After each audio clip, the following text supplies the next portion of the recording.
Hello everybody and welcome to another Nephilim Builds. Today we're finally finishing off the main party of Goblin Slayer with everyone's favorite cheese enthusiast, Lizardman Priest.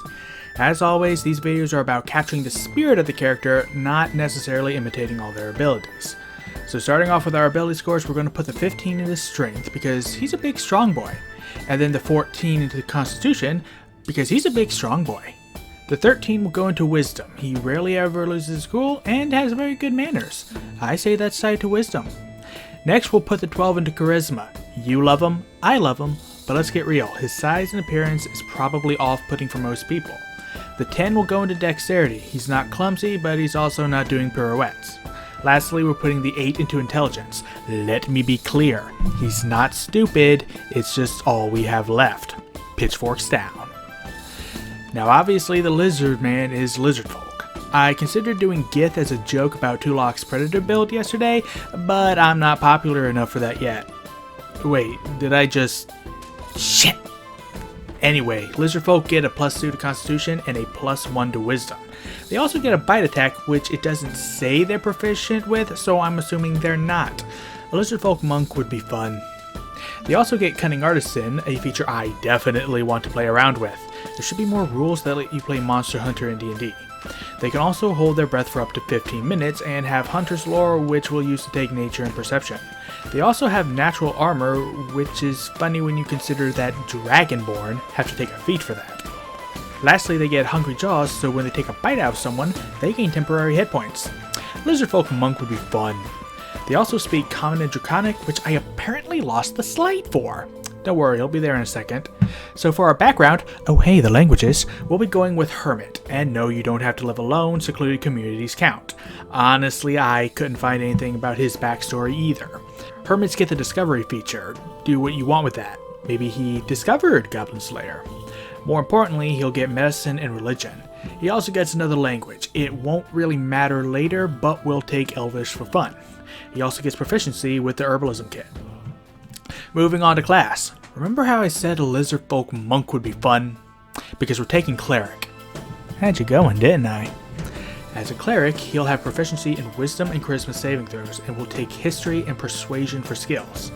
He'll be proficient with light and medium armor, shields, and simple weapons. Like before, I'm going to take things one level at a time, and at first level, we get our Divine Domain. Again, I couldn't really find much on him, but since his signature spell is his Dragon Tooth Warrior, we'll give him the Grave Domain. From that, he'll get Circle of Mortality, which is really good, and Eyes of the Grave, which kinda sucks. Let's face it, unless it's pitch black, you're gonna see that undead at 60 feet. Moving on to level 2, we get Channel Divinity. We get the classic Turn Undead as well as the Grave Domain special, Path to the Grave. For a little fun combo, use this on an enemy and have a paladin double smite them. We don't get anything for level 3 except new spells, so we'll skip to level 4 for an ability score improvement, which we'll put into Strength. As much as I want to even out that odd score, I couldn't find a feat I liked for him. Feel free to do what you like here. Moving on to level 5, we'll get Destroy Undead CR 1/2. And then at level 6, we get a second Channel Divinity and Sentinel at Death's Door. Level 8 is a big one for us. First of all, we get another ability score increase, which we'll put into Dexterity for a better AC later. Secondly, we get Destroy Undead CR 1. I wonder if he'll ever get to use that. Maybe there's a Goblin Necromancer raising these Goblin Zombies. This is also where we normally get potent spellcasting, but since Lizardman Priest is more of a combat cleric, we'll take Blessed Strikes from the class features Unearthed Arcana. Yes, I know it won't be official until Tasha's come out, if it becomes official at all, but I'm taking it anyway. If you don't like UA content, just take the potent spellcasting. Pitchforks down. Now to rapid fire through the last few levels. At level 10 you get Divine Intervention, level 11 gets Destroy Undead CR2, level 12 is another ability score improvement which we'll put into Dexterity again. Level 14 is Destroy Undead CR3, and finally at level 16 we get one last ability score improvement which I want to put into Strength, but I have a feeling that you people will lynch me if I don't get rid of that negative intelligence modifier, so I'll do that.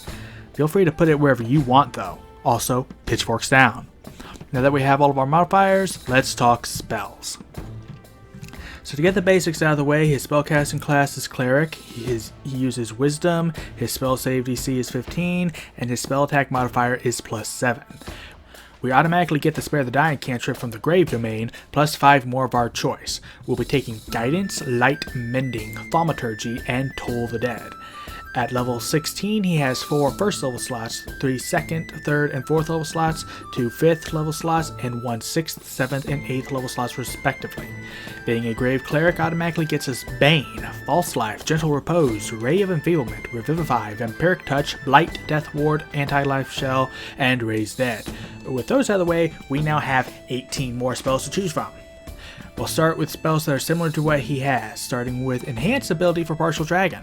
We'll also take Spiritual Weapon to summon a Sickle, Animate Dead for a Dragon Tooth Warrior, Tongues for Communicate, and Heal for Refresh. You could also just cast Cure Wounds at a higher level for this, your choice. I don't know what Dragon's Ward does besides make a loud noise, but I figure you could just use Thaumaturgy for that. And I don't know of any 5e spells that makes equipment deteriorate, so Rust is out. 5 spells down. Now to pick 13 more. Starting with first level, we'll take Ceremony because Funeral Rite. Detect Evil and Good to detect undead and other things. Inflict Wounds for a good close quarter spell. Protection from Evil and Good to protect from undead and other things. And Shield of Faith for a little extra AC in a pinch. All we're going to take from second level is Protection from Poison because he does mention being resistant to it. He just forgot to mention it costs a slot. From third level, we'll take Speak with Dead because we're just stockpiling as many death-related spells as we can, and Spirit Guardians because it's awesome, especially when fighting a horde of squishy goblins. It's also my favorite cleric spell, and my DM hates it. From fourth level, all we're taking is Aura of Purities to help with all those pesky status ailments, like poison. From 5th level, we'll take Commune because every cleric likes to ask their god questions, and Dispel Even Good to just make undead and other things just go away. From 6th level, we'll take Harm to go along with the heal because I like having a little yin-yang, and for our last spell, we'll take Etherealness from level 7. No 8th level spells, I just didn't like any of them for him, and no Resurrection because Sword Maiden needs an excuse to cuddle with Goblin Slayer. Back to the main page, it's time for inventory. And I know I gave him Spiritual Weapon for his Sword Claw spell, but I'm also just going to give him a Sickle. Magically summoning weapons is awesome, but not when it costs a limited spell slot and an even more limited resource. I love you, bro, but just carry a damn weapon at that point. I actually considered making him a Deathlock for Pact of the Blade, just for that reason. This is also where I'd give him a holy symbol for spellcasting, but since he actually uses components, we'll go with a component pouch. He also has that small metal plate thing on his chest, but I'm just going to say that's decorative so we can use natural armor. Speaking of, his AC with natural armor is a 15.